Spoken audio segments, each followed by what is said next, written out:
السلام علیکم پیارے دوستوں، آج میں آپ کو ایک کہانی سناؤں گی جس کا نام ہے رقصہ بکسن۔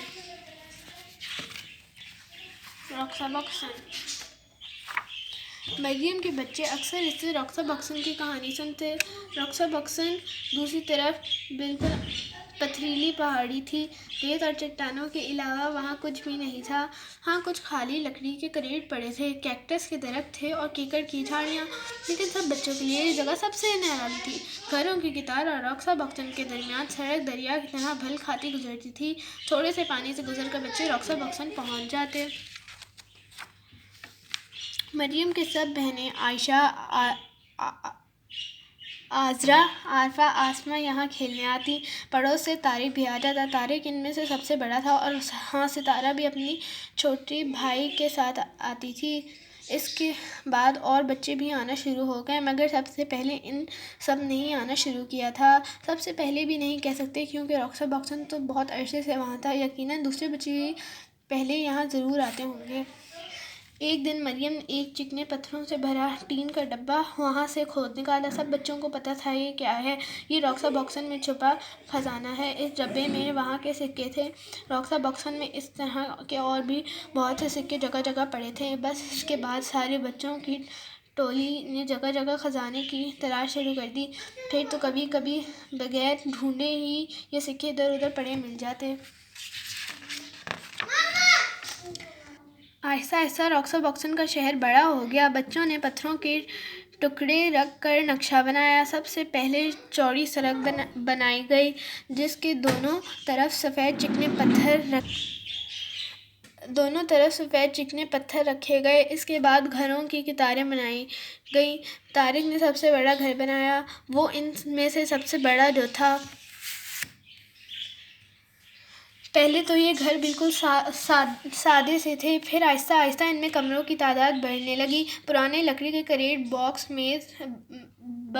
میز، کرسیاں بنائی گئیں۔ پتھر کے ٹکڑے برتن بنے، ان میں گول پتھر کے برتن سب سے خوبصورت لگتے تھے۔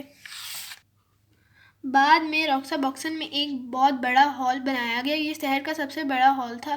مریم شہر کی گورنر بنی، وہ ہمیشہ سب سے بڑا عہدہ لیتی تھی۔ وہ تھی بھی ہی ایسی، کسی کو کوئی اعتراض بھی نہیں ہوا۔ کچھ دنوں بعد رقصہ بکسن میں کچھ سڑکوں کا اضافہ ہو گیا۔ عارفہ نے ان میں سے ایک سڑک کے کنارے اپنا نیا گھر بنایا۔ یہ رنگین شیشوں اور قیمتی پتھروں سے بنا گھر تھا۔ اس میں جگہ جگہ زمرد، ہیرے اور یاقوت جڑے ہوئے تھے۔ سب بچوں کے پاس بہت سے پیسے تھے، اس لیے رقصہ بکسن میں بہت سی دکانیں کھل گئیں۔ آسمہ اور عارفہ نے مل کر بیکری کھولی۔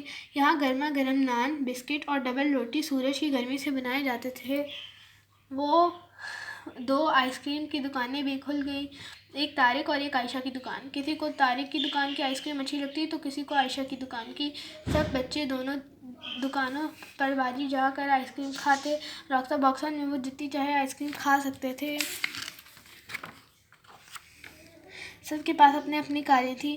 کار بنانے کے لیے صرف ایک گول پہیے کی ضرورت پڑتی جسے اسٹیئرنگ وہیل بنا کر سب بچے کار چلاتے۔ اگر رفتار تیز کرتے تو پولیس والا انہیں پکڑ لیتا تھا، پھر جرمانہ دینا پڑتا اور سزا بھی ملتی۔ چھوٹی زہرا عام طور پر بہت تیز کار چلاتی، پھر اسے دیر تک تھانے میں بند ہونا پڑتا۔ شاید اسے تھانے میں بند ہونے کا بہت شوق تھا۔ رقصہ بکسن میں گھوڑے بہت تیز دوڑائے جاتے تھے۔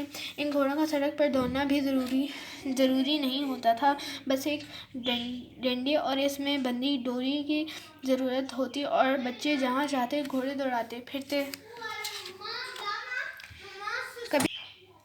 کبھی کبھی رقصہ بکسن میں جنگ کا سماں ہوتا، ایک لڑکیوں اور ایک لڑکوں کی فوج، دونوں میں گھمسان کی جنگ ہوتی۔ مریم اور طارق سپہ سالار ہوتے۔ رقصہ بکسن کے دونوں سروں پر قلعے بنتے اور وہاں سے جنگ کے لیے فوجی آگے بڑھتے۔ خوب شور ہوتا، کانٹے دار ڈنڈیوں سے تلواریں بنتی۔ جب کوئی فوجی لڑائی کر کے اپنے قلعے میں واپس پہنچتا تو اپنے آپ کو محفوظ تصور کرتا۔ رقصہ بکسن میں ایک قبرستان بھی تھا جہاں صرف ایک گرگٹ کی قبر تھی۔ ہر سال جب کیکٹس میں پھول آتے تو سب بچے گرگٹ کی قبر پر پھول ڈالتے۔ کبھی کبھی جاڑوں میں جب بچے اسکول جاتے اور موسم بھی خراب ہوتا تو بہت عرصے تک کوئی بھی رقصہ بکسن نہیں آتا، لیکن اس سے کوئی فرق نہیں پڑتا تھا، رقصہ بکسن ویسے کا ویسا ہی رہا۔ پھر گرمیاں آتی، آس پاس کے اور بچے بھی آنا شروع کر دیتے۔ ایک موسم گرما میں رقصہ بکسن میں 3 نئے گھر اور بن گئے، 2 نئی دکانیں بھی کھل گئیں۔ اس طرح وقت گزرتا رہا، موسم بدلتے رہے، سال گزرتے رہے۔ مریم اور اس کے دوست بڑے ہو گئے، دوسرے شہروں میں جا کے رہنے لگے، رقصہ بکسن وہیں کا وہیں رہا۔ تو دوستوں یہ تھی ہماری آج کی کہانی، تو نیکسٹ کہانی ہم لوگ کل سنائیں گے۔ اللہ حافظ۔